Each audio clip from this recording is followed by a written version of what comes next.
we are learning to use interesting words in our writing.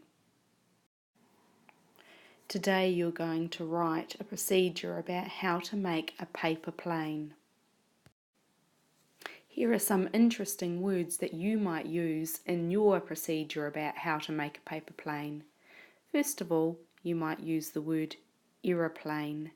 A paper plane is made to look like an aeroplane. You might also use the word wings. Plane has wings on it.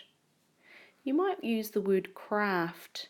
In the video they talked about making it as a craft. You might use the word fly. You might talk about how to make it and say words like half, fold, corners, opposite.